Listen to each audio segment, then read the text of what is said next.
So lots of you have been asking me if the My Weigh scales that I've been using are any good. Well, I've been using them now for the last 4 months and I've got a pretty good handle on them now.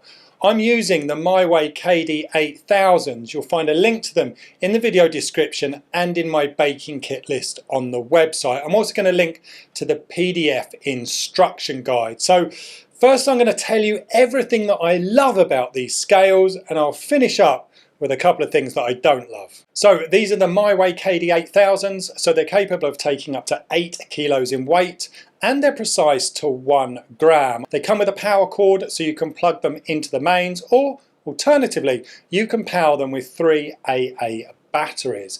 I've been using them several times a week now over the last 4 months, and the first set of batteries is still going strong.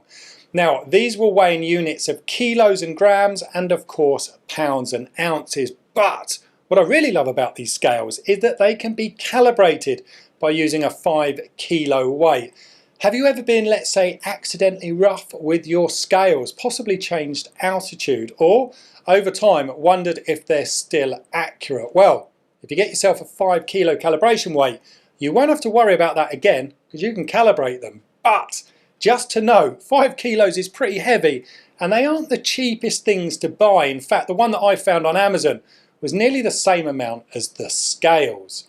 So there are 2 sliding switches on the back of this unit. One switches the blue backlight for the display on or off, and the other one switches a beep sound on or off, and that's used when you make selections on the keypad.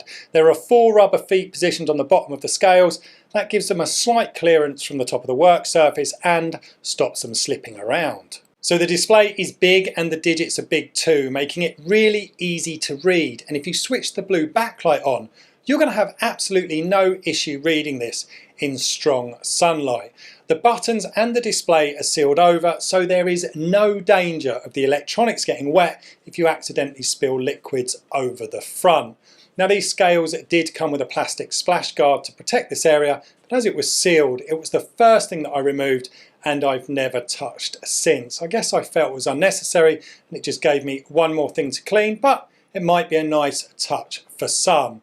Now, as I mentioned, you can decide with the flick of a switch if you want the buttons to beep when they're pressed. Personally, I don't use this function as they actually make quite a nice satisfying click when they're depressed properly. Now, one of the features I love is that you can turn that auto power off feature off, or you can set them to power off after 2 minutes or 5 minutes, but I have to say I love having this feature turned off completely. Now, if you do decide to disable that auto power off, I would suggest leaving the backlight turned on. That bright display serves as a really quick and clear visual reminder that the scales have been left on. Now, you can also set the response speed for how quickly the scales display the weight of the ingredients. I haven't really touched this function, as to be fair, they seem really responsive on the default setting, but again, it's an option.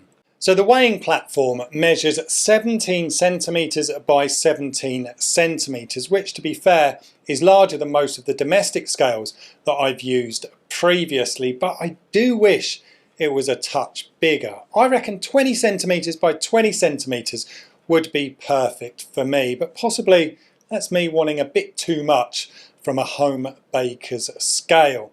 The platform is detachable and that makes cleaning really easy. However, there are some holes underneath that appear not to be sealed, so avoid getting any liquids in there. Now, I use my sourdough recipe calculator to work out all of my ingredients before I bake. There'll be a link for that in the description, but if desired, these scales do have a baker's percentage function. You need to add your flour to the scale first, and then after it's calculated the weight, you hit the percentage button. Then you need to remove the flour and the scale is going to display 0%. Now, anything that you weigh following the flour is going to be shown as a percentage of the flour. But side note, you do need to remove each ingredient before you can calculate the percentage of the next. It's not like using the tare function on a set of scales. Now I can't see where I would ever use this function, but it may suit you and it's certainly a feature worth mentioning. Now, if you want your scales to be ready to go in a second from turning them on, these may frustrate you just a little. They perform a short diagnostic procedure and the display counts down while this is happening. However, I like the countdown. On my previous set of scales, hello was displayed for what seemed like an absolute lifetime, and that plain annoyed me. At least I know these are doing something useful. But they do feel plasticky. If I was disappointed about anything, it was this. I guess the material matches the cost, but when I was looking at the pictures online, I guess I wrongly or possibly naively assumed they were built from a heavier material. Now that's not to say that these aren't going to be durable. I think with the correct care, these are going to last a very long time, comparable to anything else that I've purchased, but I thought it was definitely worth mentioning. Now these scales are hands down the best that I've owned for baking at home. They're not too big to store, they do a really good job accurately, and they're a pleasure to use.